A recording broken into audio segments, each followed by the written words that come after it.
La rueda de la vida. Segunda parte. El oso. 15. El Hospital Estatal de Manhattan. Unas semanas antes de que Mandy y yo comenzáramos nuestros nuevos trabajos, recibí una carta de mi padre. Era un mensaje serio pero teñido de ironía. Acababa de sufrir una embolia pulmonar y, según él, se aproximaba el final. Quería que lo visitáramos por última vez. También quería que lo examinara yo, su médica favorita, la única en quien confiaba. Cuánto habíamos peleado por mi deseo de estudiar medicina. Después de la pérdida de mi bebé y de la mudanza, Mandy y yo estábamos agotadísimos. No teníamos el menor deseo de ir a Suiza. Pero la última petición de Seb me había enseñado que no hay que hacer caso omiso de los deseos de un moribundo. Cuando desean hablar, no quieren decir mañana, quieren decir de inmediato. Así pues, Manny vendió su Impala nuevo para pagar los billetes de avión, y 3 días después entramos en la habitación de mi padre en el hospital. La escena con que nos encontramos no era la que imaginábamos. En lugar de estar en su lecho de muerte, mi padre estaba levantado y con un aspecto muy saludable. Al día siguiente lo llevamos a casa. Esa reacción exagerada no era propia de mi padre. Tampoco era propio de Mandy no decir nada después de haber vendido su coche para nada.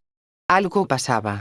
Más adelante comprendí que cuando estaba en el hospital, mi padre debió de haber sentido la premonición de que necesitábamos reparar nuestra relación antes de que fuera demasiado tarde. Y eso fue exactamente lo que ocurrió. Durante el resto de la semana mi padre filosofó conmigo acerca de la vida como jamás había hecho antes. Eso nos unió más que nunca, y creo que Manny comprendió que valía muchísimo más que cualquier coche. A nuestro regreso a Nueva York comencé mi práctica como residente en el Hospital Estatal de Manhattan, donde no se tenía en mucho aprecio la vida. Fue en julio de 1959, uno de esos calurosos y pegajosos días de verano. Tenía todos los motivos del mundo para sentirme incómoda cuando entré en el hospital. Este era un imponente y sobrecogedor conjunto de edificios de ladrillo, donde se albergaba a centenares de enfermos mentales muy graves. Eran los peores casos de trastorno mental.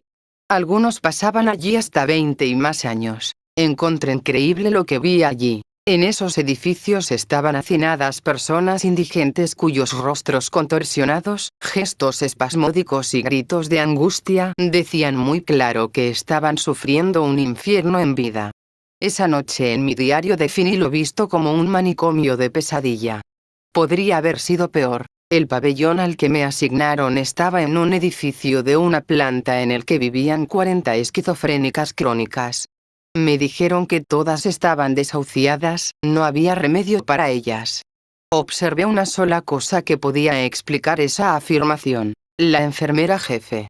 Era amiga del director y por lo tanto imponía sus propias reglas, entre las cuales estaba la de permitir circular libremente a sus adorados gatos por todo el pabellón.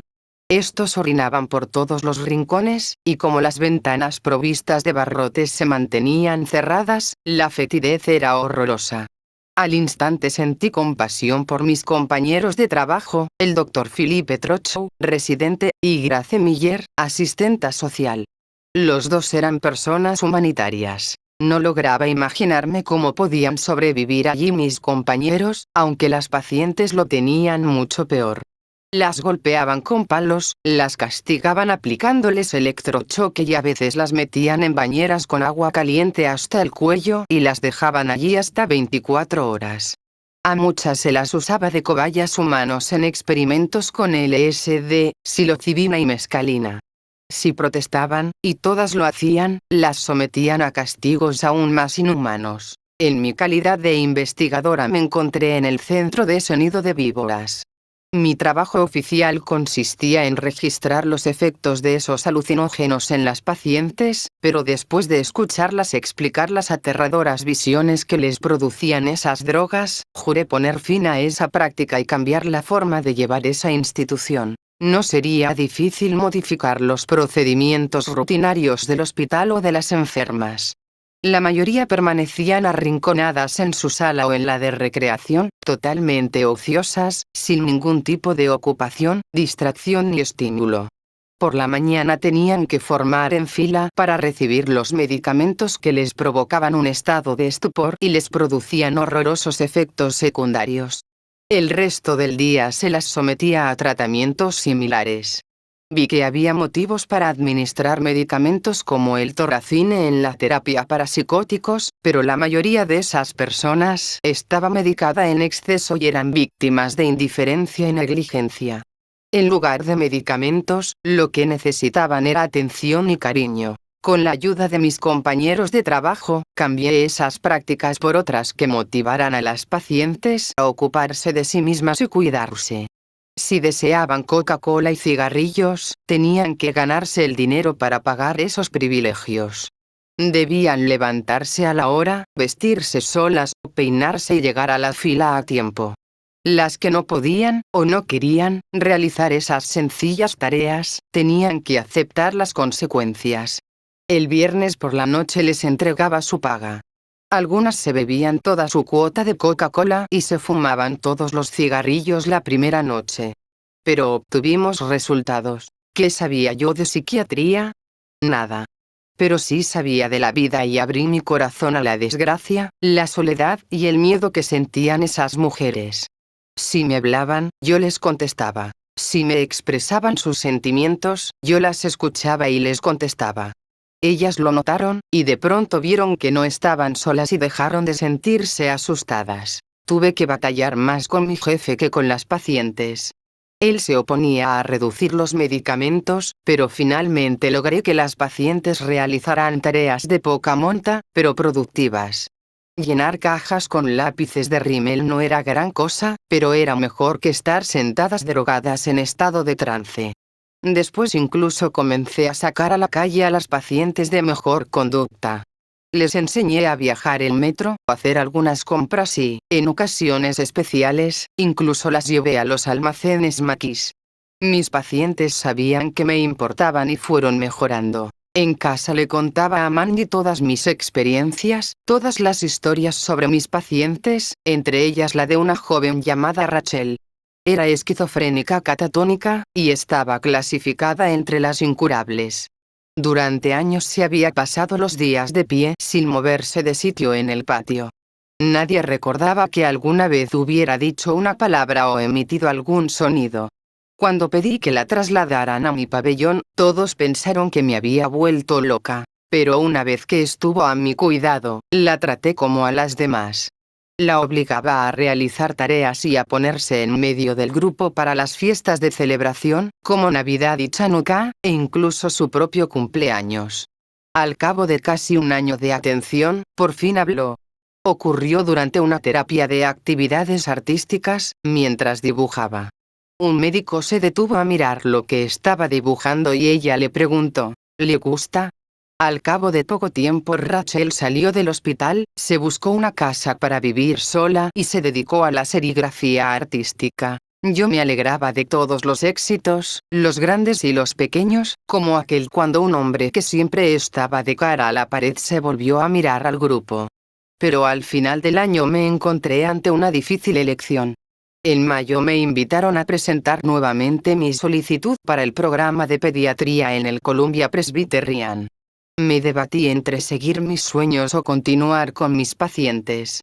Me parecía imposible decidirme, pero hacia el final de esa misma semana descubrí que estaba embarazada otra vez. Eso solucionó el problema. Sin embargo, hacia fines de junio volví a sufrir un aborto espontáneo. Por eso me había negado a entusiasmarme mucho por mi embarazo. No quería volver a pasar por la tristeza y depresión, aunque eso era imposible de evitar. Mi tocólogo me dijo que era una de esas mujeres cuyos embarazos no llegan a término. No le creí, porque en mis sueños yo me veía con hijos. Esos abortos los atribuía al destino. Así pues, me quedé otro año en el Manhattan, donde mi objetivo era conseguir el alta de todas las pacientes posibles. Me dediqué a encontrarles trabajo fuera del hospital a la mayor parte de las pacientes funcionales. Salían por la mañana y volvían por la noche. Aprendieron a emplear su dinero en comprar cosas más básicas que la Coca-Cola y los cigarrillos. Mis superiores advirtieron mi éxito y me preguntaron en qué teoría se basaba mi método. Yo no tenía ninguna. Hago cualquier cosa que me parece correcta después de conocer a la paciente, les expliqué. No se las puede atontar con drogas y luego esperar que mejoren. Hay que tratarlas como a personas. No me refiero a ellas como lo hacéis vosotros, no digo a la esquizofrénica de la sala tal o cual. Las conozco por sus nombres. Conozco sus hábitos. Y ellas responden. El mayor éxito resultó ser el de la casa abierta que iniciamos entre la asistenta social Grace Miller y yo. Se invitó a las familias del barrio a visitar el hospital y a adoptar pacientes.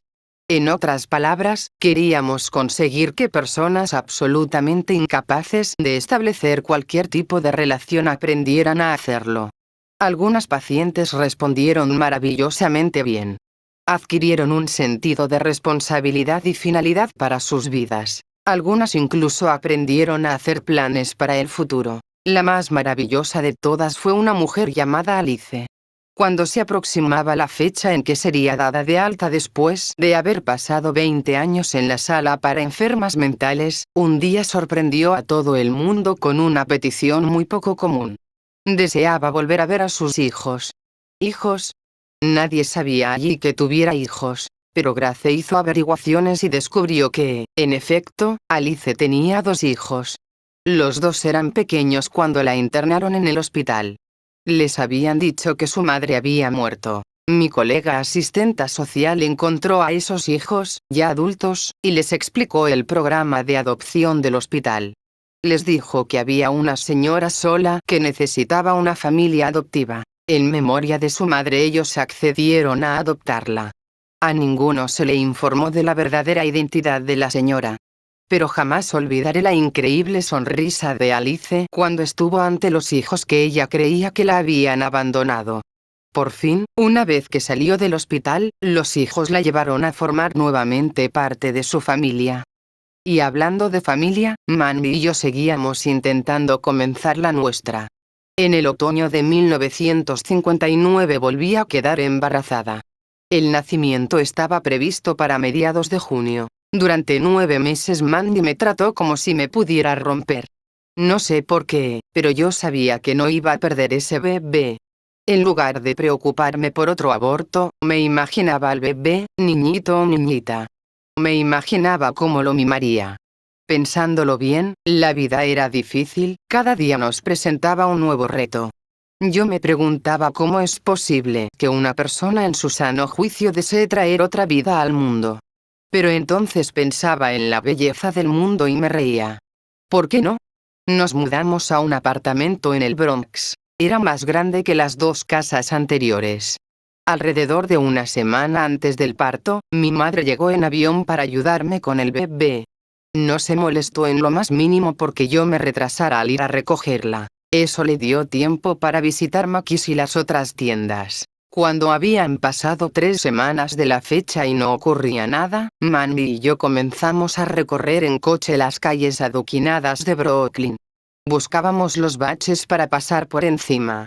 Lo gracioso fue que por fin me comenzaron los dolores del parto cuando estábamos atascados en la carretera de Long Island en medio de una tormenta. Siguiendo nuestro plan, nos dirigimos al hospital Glen Cove. Después de 15 horas de parto comencé a hacer progresos, pero ya los médicos habían decidido intervenir con forceps. Yo era contraria a esos procedimientos, pero en ese momento estaba demasiado agotada para que me importara. Simplemente deseaba estrechar en mis brazos un bebé sano. Lo único que recuerdo fue mi chillido. Después me colocaron en los brazos un precioso niño sano, con los ojos abiertos, que escudriñaba el nuevo mundo que lo rodeaba. Era el bebé más hermoso que había visto en mi vida. Lo examiné minuciosamente. Era un niño, mi hijo.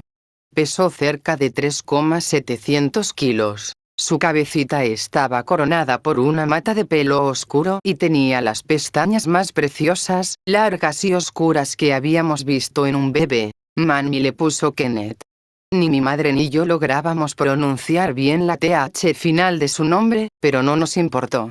Estábamos fascinadas por su llegada. Habíamos acordado dejar que nuestros hijos decidieran por sí mismos en cuestiones de religión cuando tuvieran la edad suficiente, Pero de todos modos Manny insistió en que lo circuncidaran.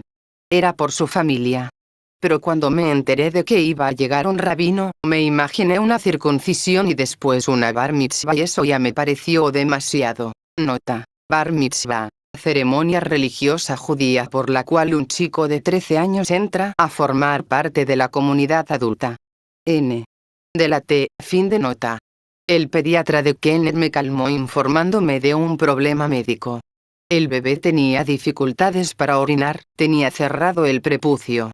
Tendría que practicarle una circuncisión inmediatamente. Aunque medio aturdida todavía, me bajé de la cama de un salto para ayudarle en la operación. Me era imposible imaginar una felicidad más grande. Podía imaginarme más cansada, pero no más feliz. Muchas veces he pensado maravillada cómo se las arregló mi madre con 4 hijos, 3 de las cuales llegamos de una sola vez. Pero como hacen todas las madres, ella decía que no había nada extraordinario en eso. Lo que no entendía era por qué yo iba a volver al trabajo. En ese tiempo eran muy pocas las mujeres que se las arreglaban para criar hijos y tener una profesión al mismo tiempo. Supongo que yo fui una de esas mujeres que nunca vieron otra opción. Para mí, mi familia era lo más importante del mundo, pero también tenía que cumplir una vocación. Después de pasar un mes en casa, volví al Hospital Estatal de Manhattan, donde terminé mi segundo año de residencia. Entre mis logros allí se cuentan el haber puesto fin a los castigos más sádicos y haber conseguido el alta del 94% de las esquizofrénicas desahuciadas, que salieron a llevar vidas autosuficientes y productivas fuera del hospital. De todas formas necesitaba otro año más de residencia para ser una psiquiatra hecha y derecha.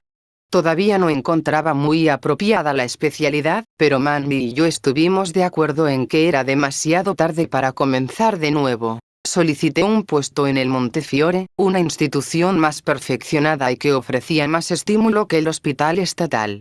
Me llamaron para una entrevista, pero esta no fue bien. Al parecer mi entrevistador, un médico de personalidad fría y displicente, solo estaba interesado en humillarme. Sus preguntas pusieron en evidencia mi falta de conocimiento e interés acerca de los tratamientos para personas neuróticas, alcohólicas, con problemas sexuales y otros tipos de enfermedades no psicóticas, al mismo tiempo que le permitieron a él exhibir lo mucho que sabía. Pero solo eran conocimientos librescos. En mi opinión, había una gran diferencia entre lo que él sabía por sus lecturas y lo que yo había experimentado en el Manhattan, y aunque eso significaba poner en peligro mi admisión en el Montefiore, el conocimiento va muy bien, le dije, pero el conocimiento solo no va a sanar a nadie. Si no se usa,